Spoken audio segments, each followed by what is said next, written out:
Vamos a seguir con la siguiente ponencia, es la de Luis Fernández. Él es director de transformación y CEO del grupo POAS.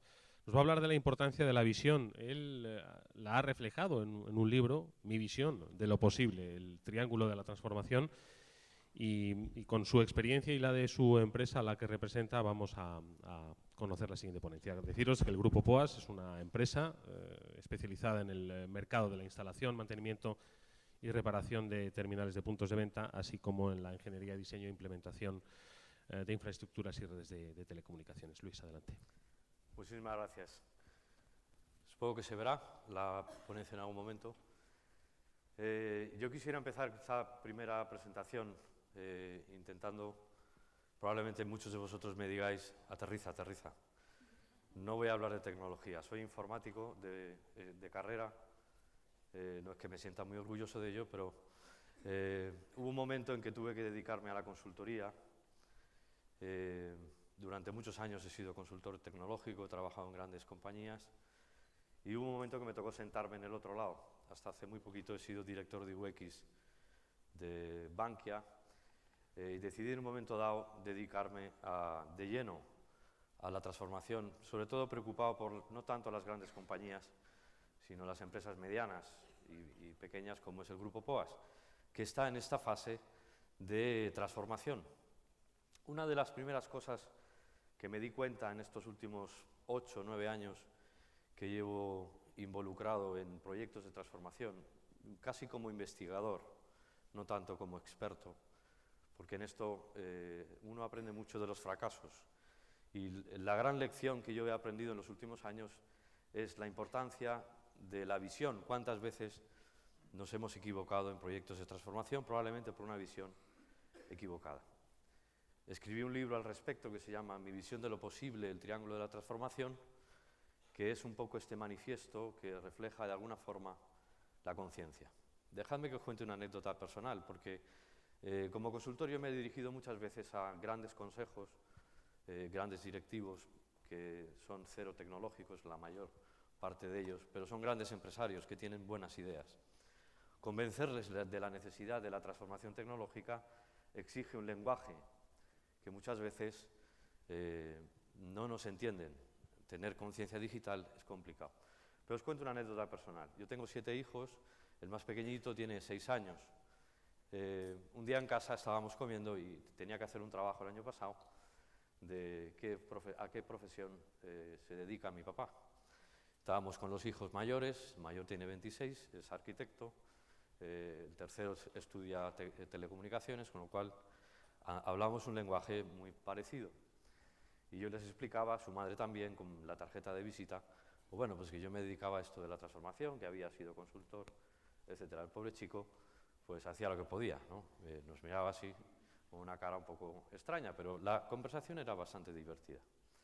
Cuando volvió de Navidad, vimos el resultado del trabajo, ¿no? Nos dimos cuenta que la forma de explicar a veces las cosas y los cambios en la transformación implican ese sentido. Y esto es muy importante, y cuento esta anécdota, me da un poco de vergüenza, pero este es el trabajo real. Me di cuenta en aquel momento, que luego me ayudó en algunas reuniones, para explicar un poco qué ocurre. Os presento una pequeña encuesta muy reciente que ha publicado hace unas semanas Territorio Creativo, que es muy interesante respecto de cuál es la situación respecto a la conciencia. Hay 2 buenas noticias y una, yo diría que entre comillas, no tan buena. La primera noticia es que prácticamente todos estamos inmersos en proyectos de transformación digital. Prácticamente en torno al 69% de las empresas han iniciado o están consolidando iniciativas. Digamos, podríamos decir que este puede ser un dato importante. Según los datos de esta encuesta, prácticamente la mayor parte de los proyectos los están liderando los directores generales, con lo cual esto para mí ha sido una buena noticia porque yo que me he vivido siempre en la zona del pánico, pues veo que el pánico empieza a subir un poco de nivel, un poco más arriba, ¿no? Y por tanto, los directores generales comienzan a tomarse en serio este tinglao. La mala noticia, quizás, sea la siguiente, y es que lo que hoy por hoy estamos denominando conciencia digital muchas veces nos están diciendo los datos que es tener una página web o un site de comercio electrónico o tener presencia en redes sociales. Y esto es posible que sea una estrategia correcta de digitalización, pero esto, yo tengo esta opinión, no es transformación digital, es otra cosa. Y por tanto, este estudio nos hace presente que la conciencia digital es un punto muy importante para los proyectos de transformación, porque esto no puede ser una guerra de guerrillas en el que los transformers acaban normalmente imbuidos por el status quo.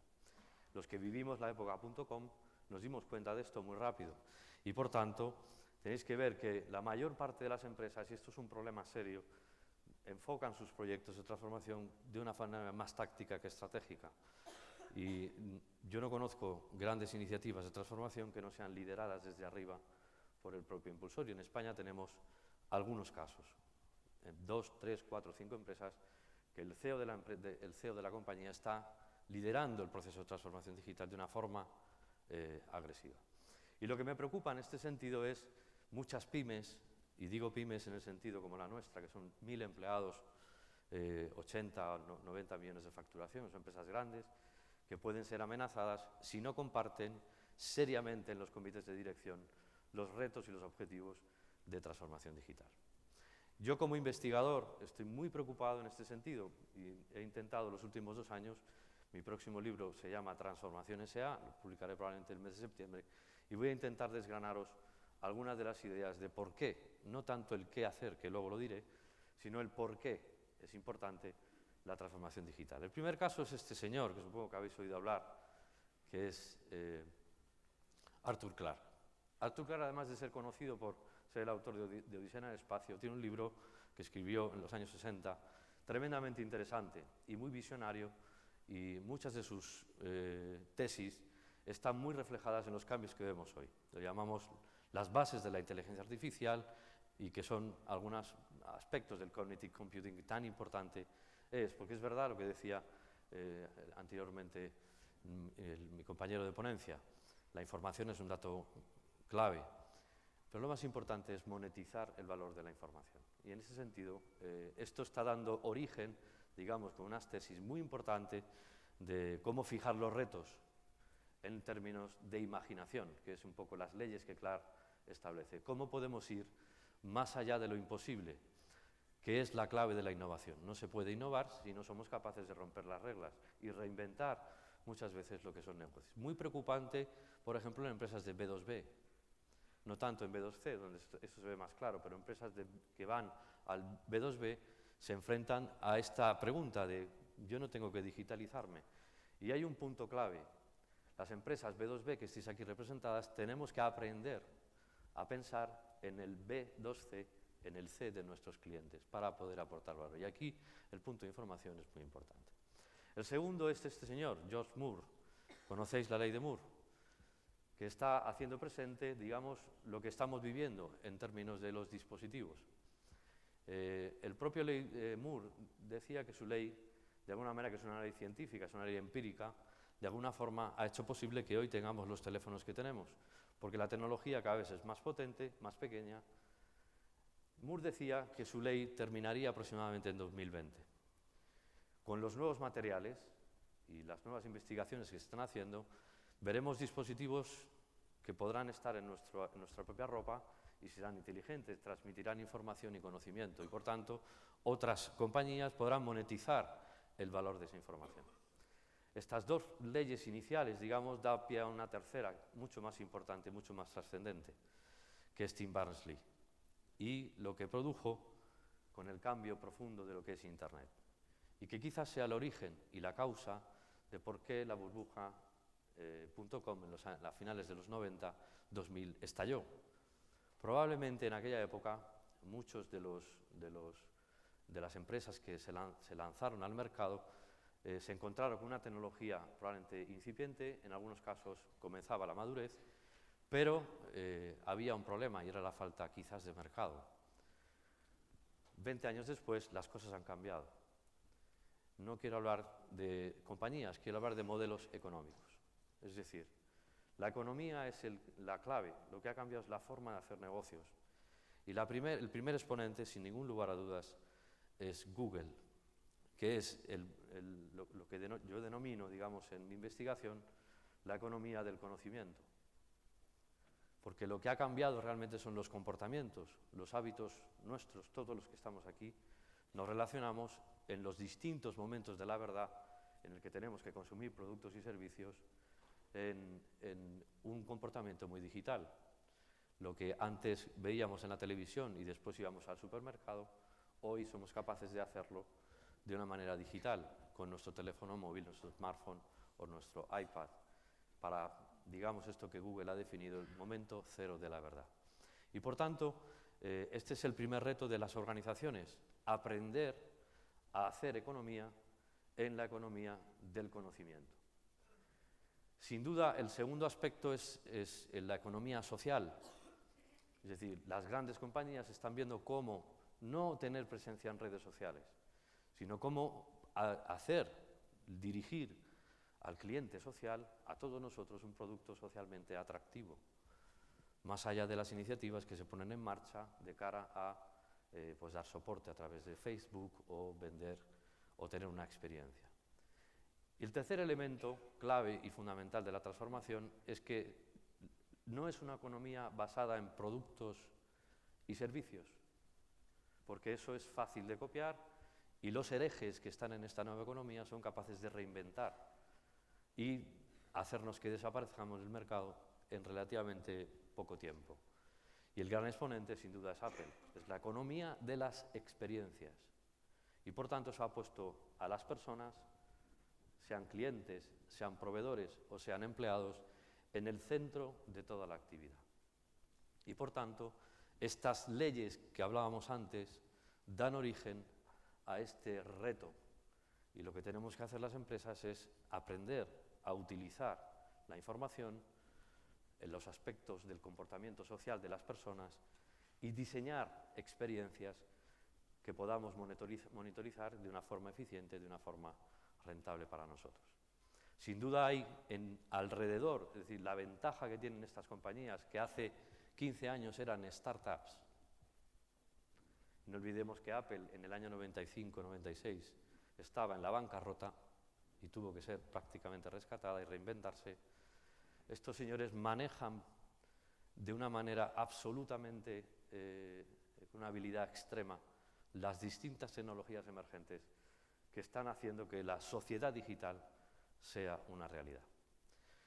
Esto tiene obviamente una amenaza. Hay muchos expertos que hablan de que estamos viviendo una nueva época de burbuja tecnológica. La burbuja le llaman la burbuja FinTech. Bien, yo no estoy de acuerdo.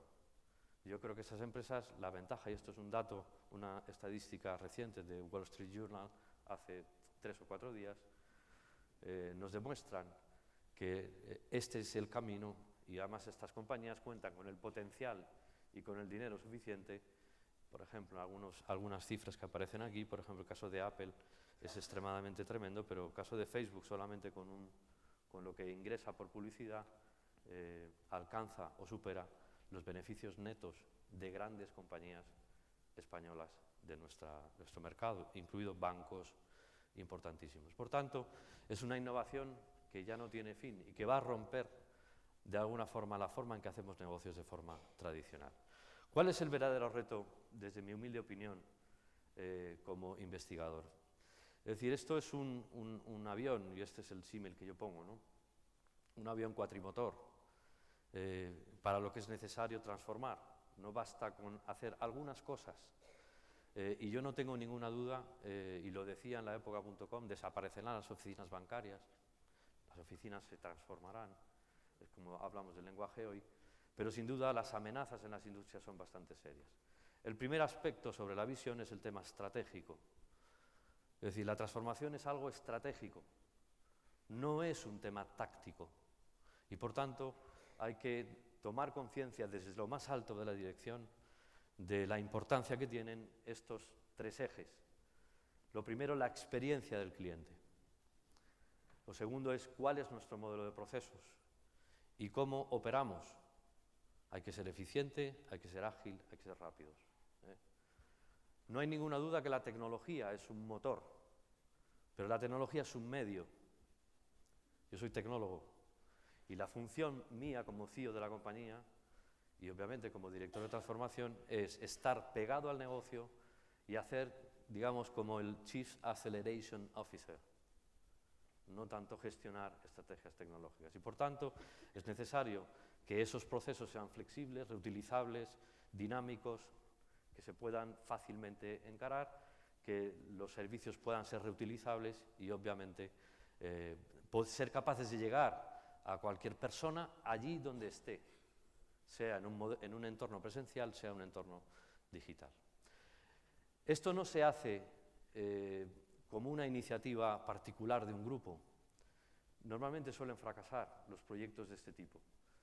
Esto se hace con métodos, se hace con competencias y habilidades específicas, que si no las tenemos, tenemos que incorporarlas. Hay metodologías específicas para la gestión del cambio, para transformar. Hablaba Amanda esta mañana del Legend Book. Hay otras como otro tipo de metodologías importantísimas, pero es necesario. Esto son habilidades que hay que aprender. Hay metodologías, digamos, para explorar, es decir, hemos de conocer a nuestros clientes mejor que nadie. Y para ello las tecnologías digitales nos pueden, digamos, y hay otras metodologías para implementar. Yo digo siempre en la compañía que los tiempos en que los proyectos se medían en meses o en años se han acabado. Esta economía del conocimiento, de las experiencias y socialmente atractiva, los proyectos se miden en minutos, en horas o en semanas. Y este es el primer cambio que tenemos que hacer los CEOs de las compañías para poder transmitir. Y sin duda el cuarto elemento y el cuarto motor es la gestión del talento y el liderazgo. Esto es muy importante. La forma de liderar. No es posible en esta transformación y en esta economía liderar con la manipulación a nuestras personas. Es necesario crear líderes empáticos que sean capaces de inspirar al cambio. El cambio se impulsa desde arriba, pero no se hace sin activistas, sin personas que sean capaces de entender, comprender estas leyes de la economía y ser capaces de actuar, pasar a la acción. Y por tanto hay que entender la cultura, la diversidad, hay que aprovechar este liderazgo emocional de las personas y encarar, digamos, los cambios con absoluta. Estos son los 4 motores. ¿Puede ir el avión con un motor? Con 3, probablemente. Pero cuando un motor de ese tipo va con 3, lo que intenta es aterrizar cuanto antes. Por tanto, es importante tener en cuenta estos aspectos. Yo diría que es el reto más importante, y con esto ya termino, es que los CEOs sean capaces de poner en el centro de las organizaciones a las personas y que toda la organización gire alrededor de estos elementos. Tienen funciones, que es construir esta visión, comunicarla, liderarla y poner el Customer Journey, el journey de las personas en el centro de toda la organización. El director de marketing tiene unas funciones. Aparece una figura nueva en nuestras organizaciones, que es el Customer Experience Officer. Es una persona que es capaz, digamos, de traducir el lenguaje de nuestros clientes a toda la organización, para que la organización respire esta forma de trasladar la economía de las experiencias. Sin duda, el Chief Officer Operation, el director de operaciones, que tiene que ser capaz de que la cadena de valor, nuestros clientes la perciban de verdad como un activo, la figura del CEO o la figura del director financiero, el Chief Financial Officer, que es muy importante de cara a comprender que esta economía y la innovación se vive en una línea de incertidumbre y que es necesario fracasar y que los errores es el mejor desayuno que podemos tener para mejorar la forma de encarar el cambio y la transformación. Por tanto, es un giro absoluto de lo que son los aspectos organizativos de nuestra organización. Vosotros como líderes debéis entender una cosa, y lo digo humildemente. Sí, Luis, vamos agilizando. Vale. Sí, termino ya. El 100% de nuestros clientes son personas, el 100% de nuestros empleados son personas. Si no entendemos a las personas, no entendemos el negocio. Por tanto, aquí empieza desde dentro la transformación y la gestión del cambio. Muchas gracias.